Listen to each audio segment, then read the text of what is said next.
El día de hoy vamos a comenzar una nueva serie de enseñanza para este mes titulada Ramas verdaderas o pámpanos verdaderos contra ramas falsas o pámpanos falsos.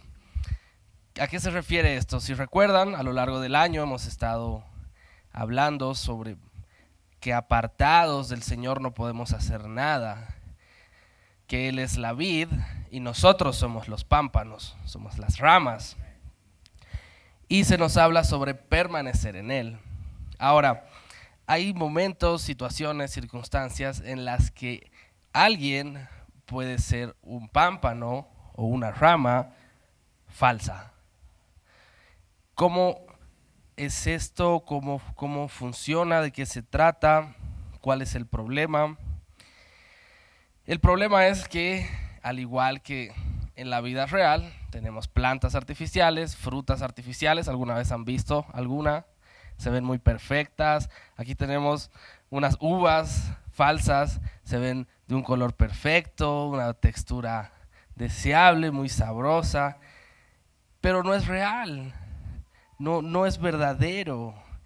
Y de esta misma forma tenemos pámpanos falsos en personas. Y estas personas de esa misma forma tratan de verse perfectos, intachables, y yo soy, y yo tengo, y yo hago, pero en realidad todo eso no es verdadero, es falso.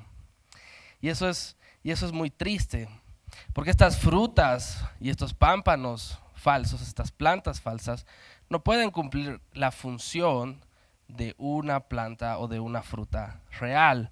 Yo recuerdo hace muchos años, yo tendría 12, 13 años y mi tía tenía en su casa unas frutas que se veían muy lindas, que eran artificiales, se veían muy sabrosas, muy atractivas.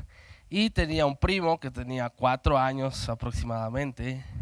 Y un día llega mi tía a casa y lo encuentra comiéndose estas frutas falsas. Y le dice, hijo, ¿qué estás haciendo? Estoy comiendo fruta. Dice, no, eso es jabón. Le dice, eso no es fruta, es jabón. Y ahí estaba mi primo eructando burbujas por haberse comido el jabón. Y dice, yo no sabía, ¿no? Claro, él ahora se acuerda, se ríe, dice, yo no sabía, se veía como una manzana y según yo me estaba comiendo una pera, una manzana. Entonces, es falso, no es real, no es una fruta y no cumple la función. Entonces, de esta misma forma, delante de Dios o delante de los hombres, de las personas, nosotros podemos ser pámpanos falsos, que se pueden ver muy bien, se pueden ver muy reales, pero la realidad es otra. Jesús habla sobre esto en Mateo capítulo 23, vamos a leerlo. Mateo capítulo 23, de los versos 26 en adelante.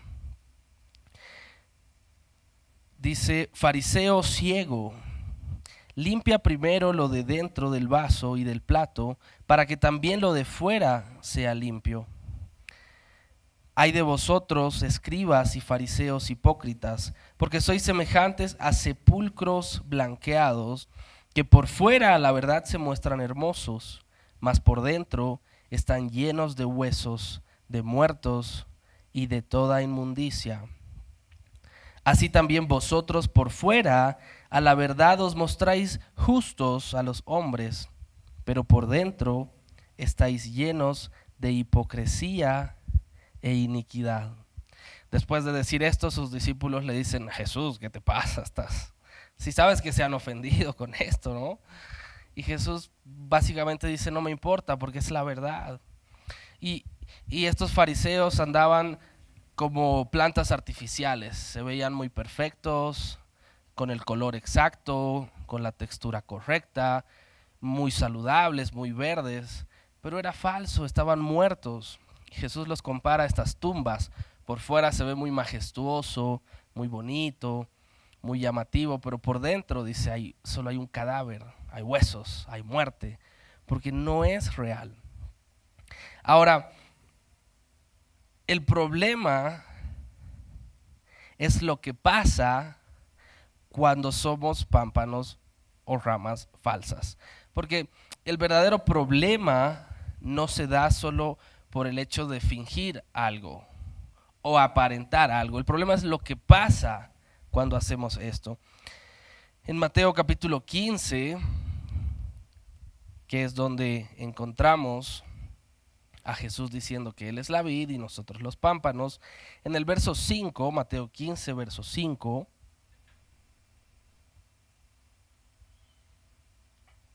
Jesús dice, yo soy la vid, vosotros los pámpanos, el que permanece en mí y yo en él, éste lleva mucho fruto, porque separados de mí, nada podéis hacer.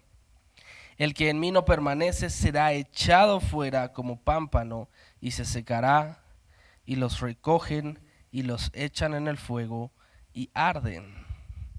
Cuando alguien es un pámpano falso, el fin de este es ser echado fuera, al fuego.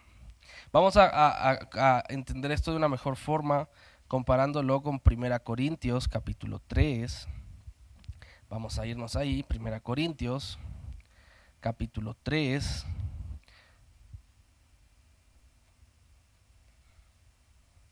Verso 10. En adelante, Pablo aquí habla sobre su obra. Dice, Pablo regó, uno sembró, otro regó, Pablo plantó, Apolos regó. No importa, dice, porque el crecimiento lo da el Señor y ustedes son fruto de eso. Toma el mismo principio de plantas para explicar esto. Y en el verso 10 dice, conforme a la gracia de Dios que me ha sido dada, yo como perito arquitecto puse el fundamento y otro edifica encima. Pero cada uno mire cómo sobreedifica, porque nadie puede poner otro fundamento que el que está puesto, el cual es Jesucristo. Y si sobre este fundamento alguno edificare oro, plata, piedras preciosas, madera, heno, hojarasca, la obra de cada uno se hará manifiesta. Entonces, Pablo expresa lo mismo, dice, Jesús es el fundamento, es la vid, y nosotros los pámpanos. No lo dice exactamente así, pero va por este mismo camino y este mismo principio. Jesús la fuente, la piedra, el fundamento, y ustedes sobreedifican.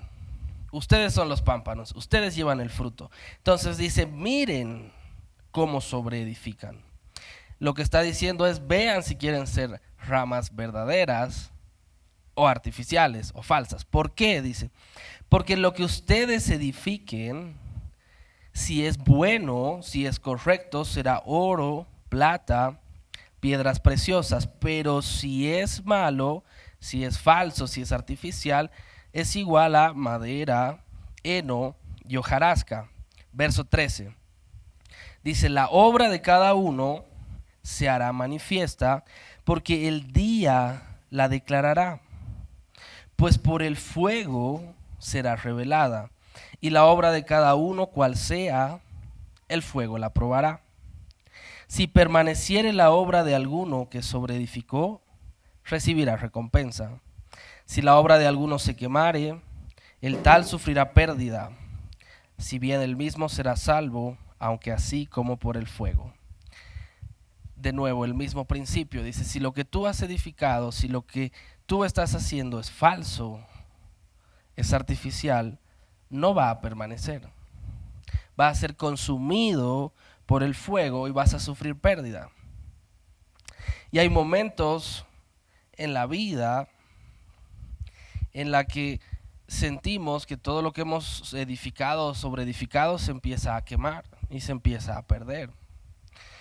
Y a veces le reclamamos a Dios, incluso, y decimos, Señor, pero si yo era un pámpano, si yo permanecía en la vid, si yo hacía esto y yo esto otro, pero tal vez no nos dimos cuenta que éramos pámpanos artificiales, que nuestras frutas eran artificiales, se veía muy bien, me veo muy cristiano, voy a la iglesia todos los domingos y me abstengo de estas cosas y hago esto y hago lo otro, pero nunca me di cuenta, tal vez porque no me lo enseñaron, tal vez porque no lo sabía, no es necesariamente porque uno sea malo, pero lo que edifiqué, lo que sobreedifiqué, era madera, era heno, era paja, era hojarasca.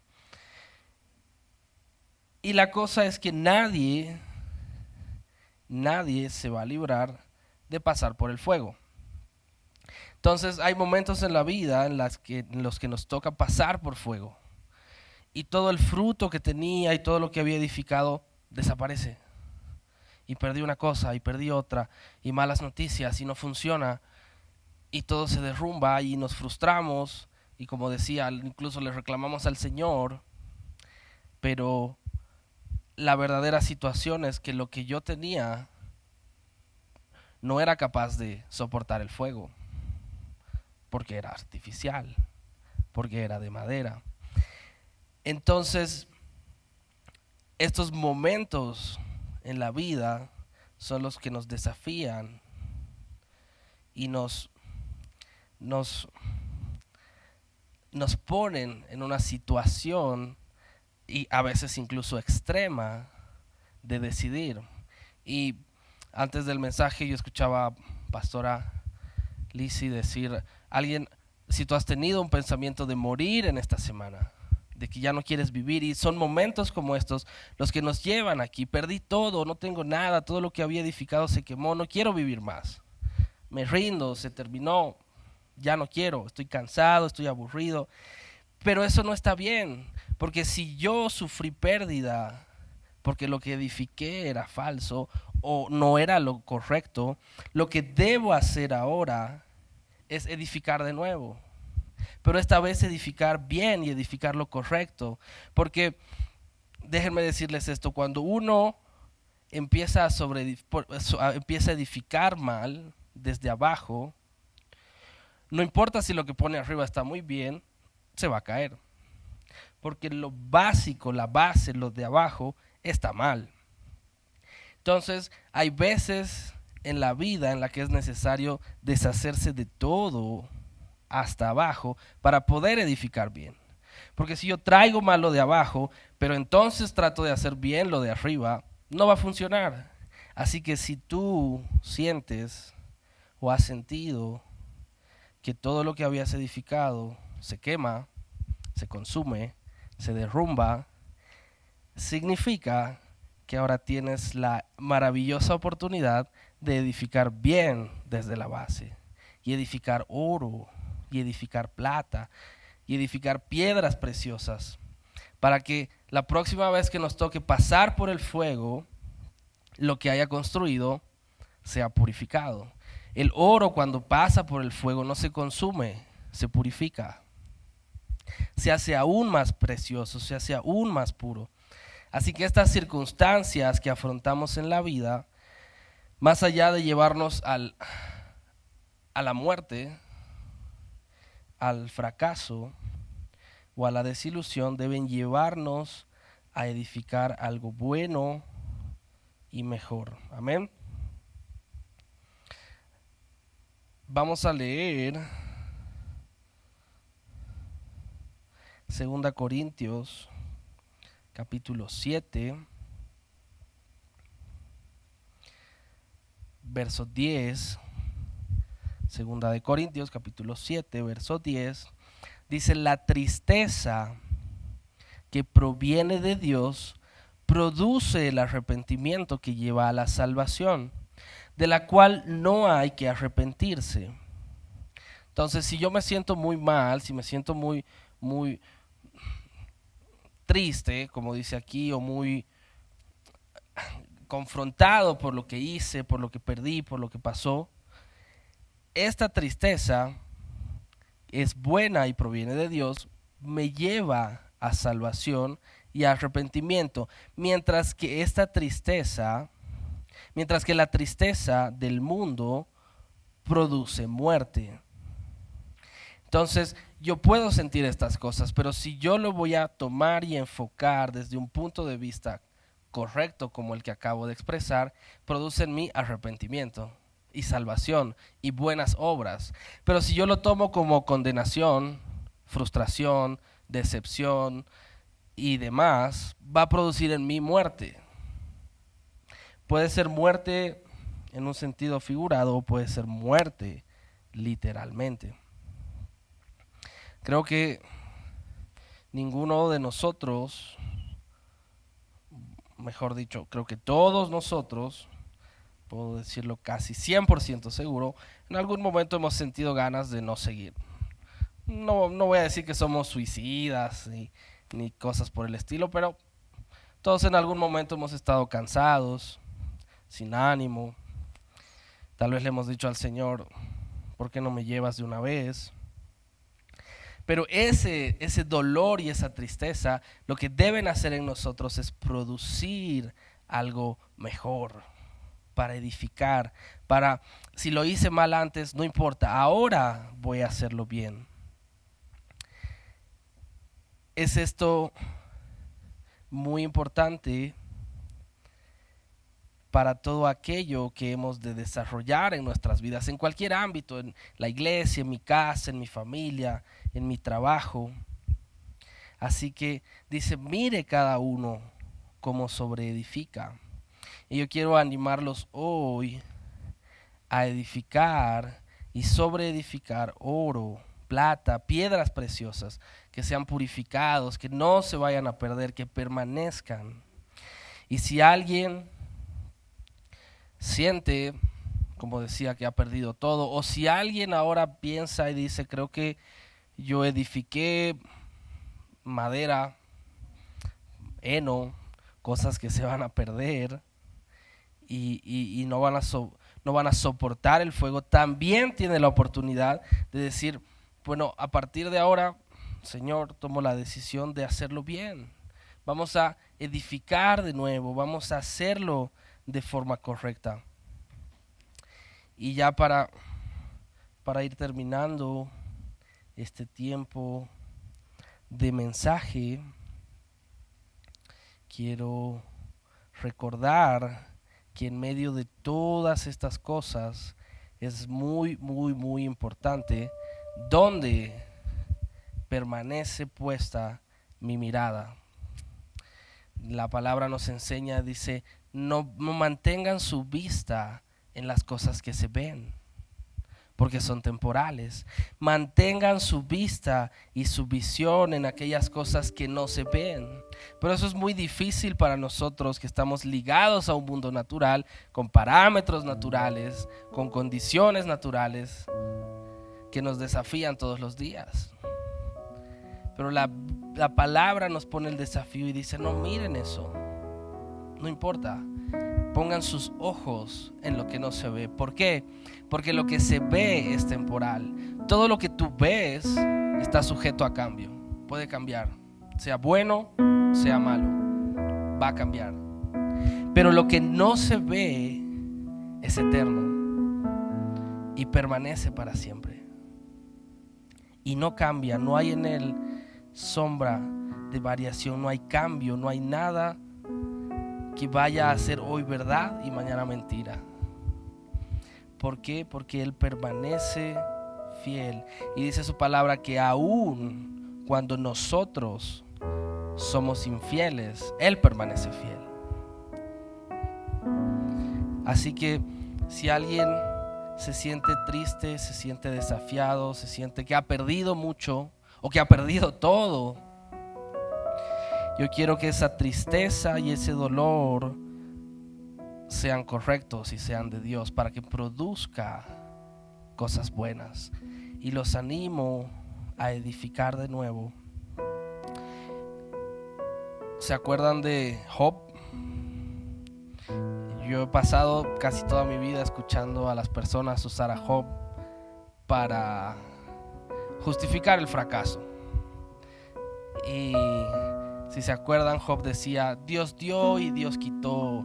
Vamos a recibir de Dios lo bueno, pero no lo malo. Y yo he oído incontables veces a la gente decir eso, ¿no? Vamos a recibir de Dios lo bueno, pero no lo malo. Y yo no sé qué piensan esas personas para creer que Dios puede tener algo malo en él. No hay nada malo en él.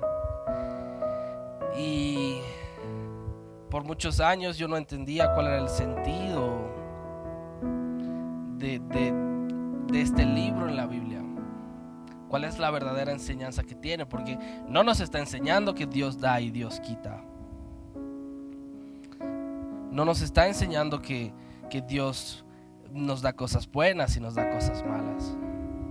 Tampoco nos está enseñando que es Dios quien nos pone pruebas y nos quita todo, solo para ver si somos fieles. Y recuerdo un día decir, voy a leer todo el libro de principio a fin hasta que entienda de qué se trata. Y lo leí como 5 veces y no entendía nada. Y en una de esas entendí qué es lo que estaba pasando. Y Job dice en el capítulo 3, en el verso 25, porque el temor que me espantaba me ha venido y me ha acontecido lo que yo temía.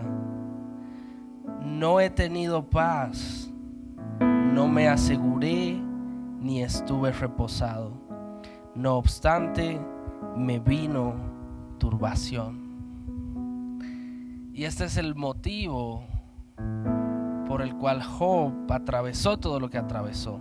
El Nuevo Testamento dice, en el amor no hay temor, sino que el perfecto amor echa fuera el temor, porque el temor trae en sí castigo. No dice que Dios castiga al que teme, ni siquiera dice que Satanás castiga al que teme. Dice, el temor trae en sí mismo castigo.